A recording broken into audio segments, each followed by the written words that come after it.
sans se douter qu'il y passera également ces 3 prochaines années. Mais à quoi bon le prévenir, au lieu de lui en faire la surprise? D'aucune manière, il ne doit savoir qu'il passera son temps libre à travailler, sans pour cette tâche être rémunéré. Dans le cas contraire, comment le monde d'enseignants actuel pourrait-il être résolu? Mieux vaut transmettre aux futurs enseignants la part belle de leur métier, à savoir les vacances scolaires. Ah, combien de fois entendra-t-il au cours de sa carrière qu'il est toujours en vacances? Des vacances scolaires, durant lesquelles notre jeune enseignant tentera de se remettre de sa tendance dépressive, tout en devant corriger un amas d'absurdités, préparer des cours et effectuer d'autres tâches qui lui feront oublier qu'il est en congé. De cette manière, il n'éprouvera aucun déplaisir lors de la reprise, puisqu'il n'aura pas cessé de s'adonner à son métier. Après tout, tant mieux, la transition n'en sera que plus simple. Toutefois, courageux et utopiste comme tout bon débutant, notre jeune enseignant ne se laissera pas abattre par ses contraintes, mais au contraire voudra produire des miracles.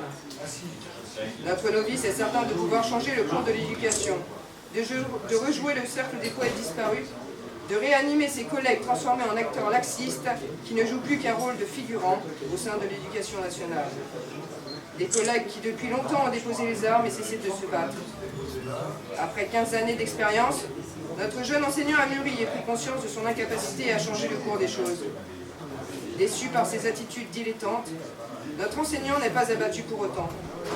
De nombreux parents ont tenté de lui apprendre son métier, ont remis en cause ses objectifs initiaux, l'ont accusé de ne pas comprendre les enfants et innocenter leurs bambins lorsque ceux-ci ont dégradé le matériel scolaire, crevé l'œil de leurs camarades avec un stylo, par mégarde évidemment, qu'ils ont fait un concours de chewing-gum collé au plafond ou de boulettes de papier mâché lancées contre le tableau. Quant aux collègues, ils se sont révélés disséminés en clans plus qu'en groupe, et le travail d'équipe est devenu pour notre enseignant une vague illusion. Quant à la salle des enseignants, elle s'est métamorphosée en lieu de perdition. Une salle où chacun se salue par réflexe, plus que par politesse.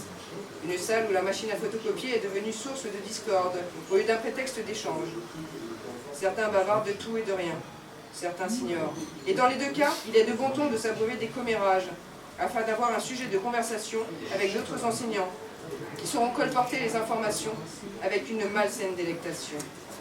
En effet, pourquoi ne pas partager les malheurs des collègues afin de se sentir mieux soi-même? Est-il nécessaire de réitérer, sans un grincement de dents, que le malheur des uns fait souvent le bonheur des autres?